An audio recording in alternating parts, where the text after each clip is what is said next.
Hello again, and today we are back with the history stuff. And last time we were going into World War II. Today we're starting the dive into some key aspects of World War II. Now, what more iconic, well, not inappropriately iconic feature than Hitler? So, Hitler is a key thing you will have to study in this module for both GCSE and IB because, well, it's the Führer of Germany, so you have to understand how he rose to power and how the right-wing extremists managed to claim the majority in the German parliament and just rise to take control of every single thing. So let's begin. So it says here, the Nazi Party managed to transform themselves from a marginalized party that received just 2.6% of the vote in 28 into the largest party in 32, when 37 of the German people voted for them. Now this is an extreme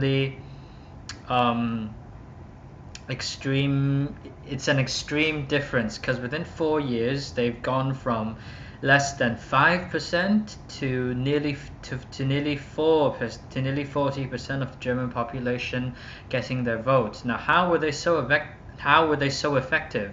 A couple of things. You have propaganda, and you have the extreme nationalism that has risen up in the aftermath of World War I.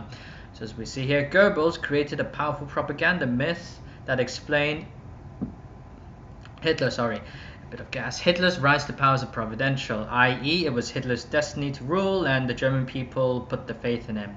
Basically, the propaganda was so powerful that it created a cult of personality for Hitler, thus raising him to a near godlike status in Germany, and the propaganda managed to somehow convince the German people that, oh, we voted for him because the German people actually did vote for him in the beginning, but then it just turned into a dragging and landslide and brainwashing. So anyway, a key thing to remember is Article 48. The president of the Weimar Republic could suspend parliament and rule by decree.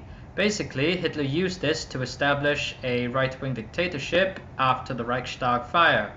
So the proportional representation system in the German government at the time made a weak coalition government, and plus the fact that the Weimar government itself wasn't exactly well received after World War I, given their reputation as the guys who signed the treaty that then signed the armistice and ended the war, and the backstabbing theory. People didn't trust the government at the time, the German government at the time.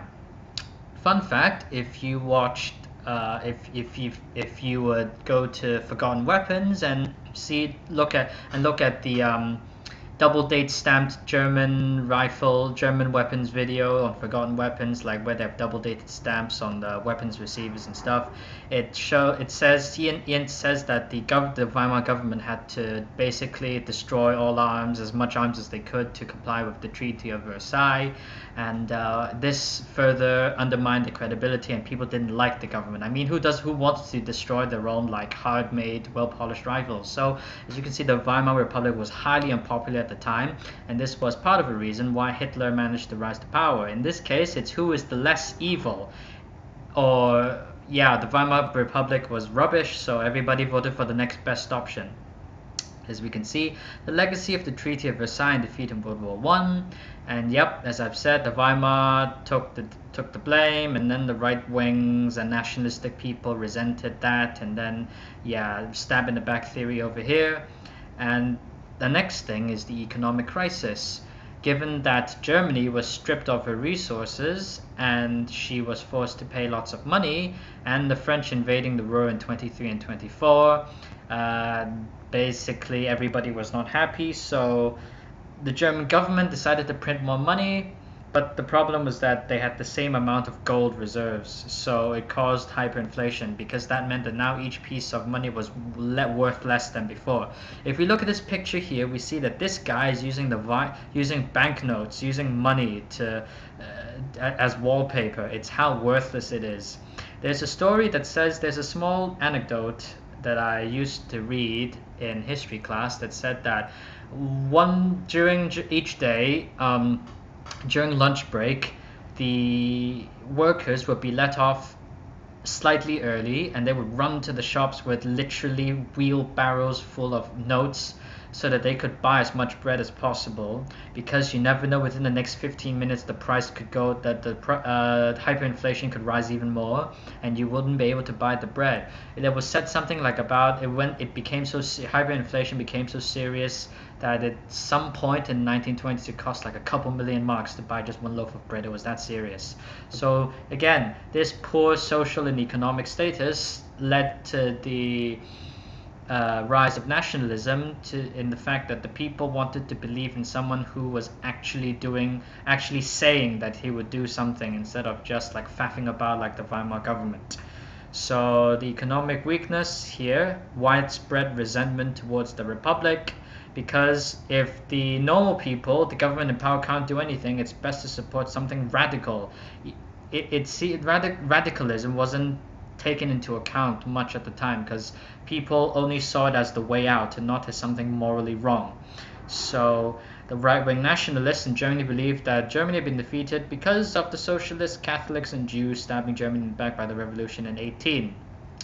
Quote unquote, no, sorry, not quote unquote, again a bit of propaganda here, where the someone has to take the blame. Drink some water. Someone has to take the blame. So once you have established a scapegoat, everybody will just display hostility towards these races and these groups, and thus you have the huge breeding ground for fascism and extreme right-wing stuff. So as we see, Hitler exploited this, and of course the people, given that they were poor, have nothing much to lose, and the fact that they wanted a better life, started to support him. And in 1928, foreign capital dried up, and in 1929 the Wall Street crash came, and then the US went into a depression, crippling depression. So the German banks were forced to close, 6 million unemployed, the coalition was deeply divided, and as we can see, already the rising resentment, the rise of radicalism, the poor social and economic status thanks to hyperinflation, and now you've got the Great Depression. Germany is not looking too good now, is it? There needs to be someone. To quote a meme, he is not the hero we deserve, but he is the hero we need. And Hitler made use of the propaganda, and yeah, so if you can speak what the people want to hear, given that most of them did not receive a comprehensive education at the time compared to now, people were, sorry to say that people were simple-minded back then, due to the mostly relatively primitive education, and the fact that they were in a bad situation. You tend to believe whatever sounds good to you, as I've said many times before in this video. So the Nazi Party, after they got to power, or during their rise to power, they put much effort into education, and some of its key members were told to hold speeches to ensure the quality of party campaigns. As I've just said a couple seconds ago, speak what the people want to hear and they will just believe you. This is a tactic that Mao used, because yeah, peasants and speaking lovely things, and so people are going to support him. And then in 1932, General von Schleicher replaced von Papen as Chancellor, and as von Papen had fallen out of favor. Again, the Weimar Republic is in an even bigger decline. Sorry, I can't speak today. So von Schleicher's land reform worried Hindenburg. Paul von Hindenburg was president at the time, so he decided to get rid of von Schleicher and bring in the Nazis to stabilize German politics, because it seemed by this point that the Nazis were the only trustworthy or so-called popular group in Germany. So what better to so-called stabilize the government than bring in someone who the people like? Unfortunately, this turned out to be a bad idea, because Hitler was appointed Chancellor in 1933, he got power, and then Hindenburg and the Conservatives thought they could control. But because of the popularity of the Nazis, the National Socialists, I should use the term, and the declining popularity of the Weimar Republic, Hitler just basically took over the government within like a couple of months. So he set up the SA Sturmabteilung or something like that, and they began to attack their political opponents. So it's political purging, and that's very effective but very brutal in ensuring that you have no opposition and you can just rise even more to power. And the last few things, Hitler promised to defy and tear up the Treaty of Versailles. This won him lots of support from the German peoples, as they were already being oppressed by the Allies, and the fact that the country is in a really, really crappy situation. So with a leader, a radical leader that promised change and actually shows change, although in a very morally unacceptable manner, the fact that your current leader now forwardly and openly says that he will destroy what the Allies have used to oppress Germany is really, really going to win him a huge majority in government. So the fact that he was so popular, in February, a communist named van der Loop set fire to the Reichstag building, and then Hitler took advantage and then said that the communists were evil. So, given that the communists and the other races, according to the German people, did start a sort of mini revolution after the last war, it further increased resentment against the other racial groups and ethnic groups and religious groups in Germany. And basically Hitler was manipulative and cunning, so he managed to use this to win all the favor, to tip the political scale in his favor. And so an emergency law was passed to allow Hitler to suspend parliament, and he now passed emergency law, the Enabling Act. So that basically gives him full reign, and it's semi-martial law because his paramilitary group, the SR, surrounded the parliament and threatened politicians into voting in favor of the Enabling Act. So he's using terror, he's using propaganda, and he's using just sheer manipulation in politics to put himself into power, which is quite impressive, but in the end it's still wrong. So the law was passed, and Hitler was allowed to pass law without seeking the approval of parliament, and thus we see the beginnings of a dictator.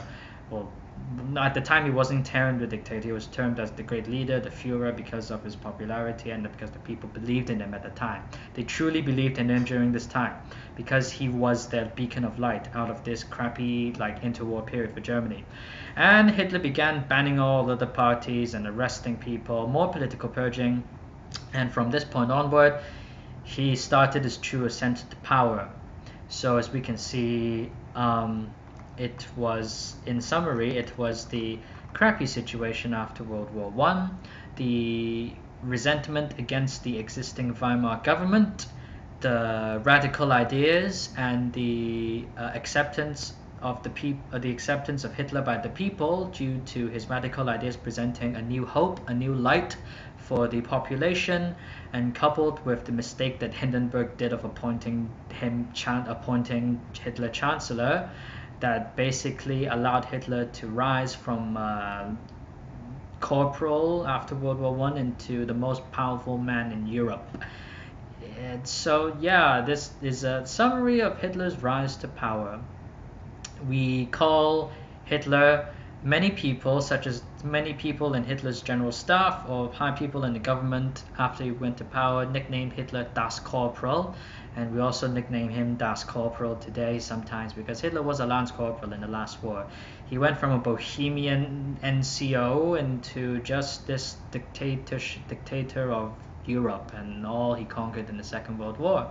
So yeah, as a student, you might want to reflect on how this affects today as well, and what kind of similarities are there with Hitler's policies and some of the rather quote-unquote right-wing leaders of today.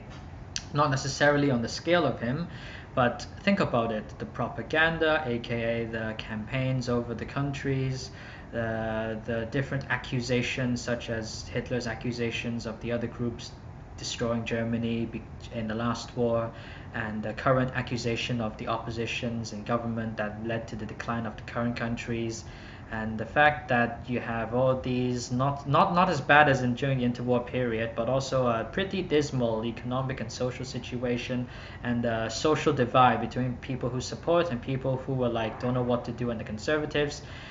You start to draw similarities between, let's say, quote-unquote Trump, cough cough, and Hitler. So yeah,